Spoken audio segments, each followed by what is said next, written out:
दिल्ली में जिहादियों का आतंक चरम पर। एक ही इलाके में कट्टरपंथियों ने की 2 हत्याएं। नमस्कार, मैं वैष्णवी चौहान और आप देख रहे हैं सुदर्शन दिल्ली। आज दिल्ली के एक ही इलाके से 2 भयावह खबर आप तक पहुंचाएंगे। दिल्ली के आदर्श नगर के लालबाग इलाके से एक भयावह खबर सामने आई है।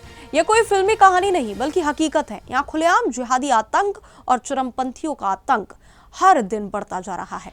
31 दिसंबर की देर रात तौफिक आस मोहम्मद उर्फ काले ने पहले एक महिला पर लाठी डंडों से हमला किया और उसके बाद पूरी गली में डर फैलाने के लिए घरेलू सिलेंडर को फेंक आग लगाने की कोशिश की।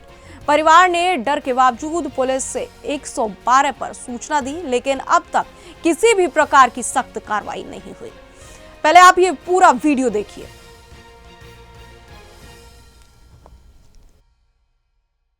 क्या नाम है आपका?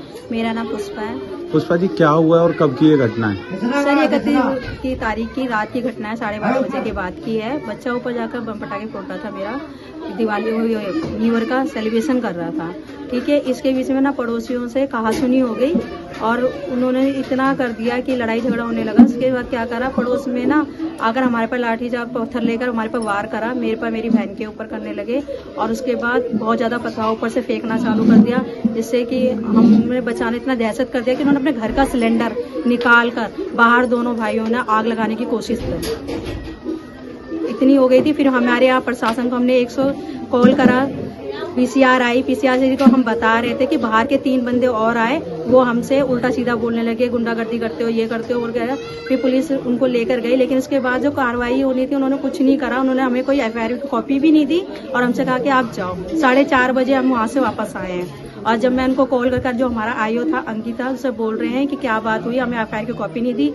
तो उन्होंने बोला कि जी आपने जो थोड़ी कंप्लेन दी थी उसको हमने उनको 7 अकाउंट लगाकर बंद कर दिया था। आप लोग क्या कार्रवाई की मांग कर रहे हैं? कार्रवाई की मांग ये है कि हमें यहाँ रहना दुश्वार कर रखा है। मेरे बच्चे का अभी कुछ 4 दिन पहले जन्मदिन था 26 तारीख को, उसमें भी छोटे सा प्रोग्राम हमने करा था। कार्रवाई है वो बताएं, किस तरीके की कार्रवाई? वीडियो देख सकते हैं आप कि किस तरीके से महिला के ऊपर जिहादी कट्टरपंथियों ने हमला किया है। साफ तौर से वीडियो में देखा जा सकता है।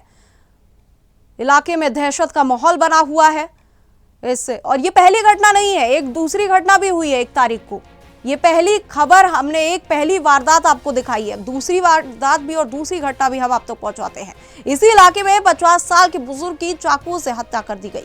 दिल्ली के आदर्श नगर में बिहारी लाल जी की चाकू से कूदकर हत्या कर दी गई, और वे भी बस इसलिए क्योंकि उन्होंने अपने घर के बाहर हो रही गाली गलौज का विरोध कर दिया। 3 बेटियां, 1 बेटा, घर के इकलौते कमाने वाले पिता आज नहीं रहे और एक पूरा परिवार अंधेरे में डूब गया। मारने वाला नाबालिग है, 9वीं फेल। परिवार का हाल बहुत बुरा है। ये 2 घटनाओं से सवाल उठता है कि आदर्श नगर अब जिहादी और चरमपंथी तत्वों का सुरक्षित अड्डा बन गया है। क्या प्रशासन और दिल्ली पुलिस का जोर आदर्श नगर इलाके में खत्म हो गया है?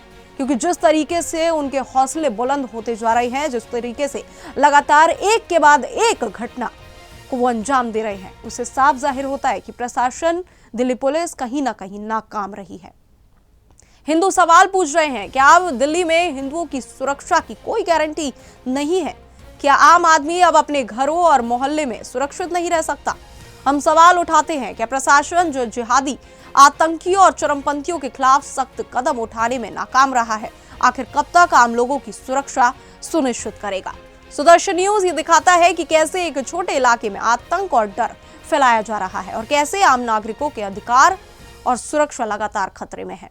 ये केवल एक घटना नहीं बल्कि चेतावनी है। अगर कार्रवाई नहीं हुई तो यह आतंक और भी डरावना रूप ले सकता है, वो भी पूरी दिल्ली में फैल सकता है। दिल्ली, आदर्श नगर, लालबाग, यहां अब भी लोग डर और अनिश्चितता में जी रहे हैं। फिलहाल इस रिपोर्ट में इतना ही। देश और दुनिया की तमाम खबरों के लिए हमारे साथ बने रहें और देखते रहे सुदर्शन न्यूज। जय हिंद।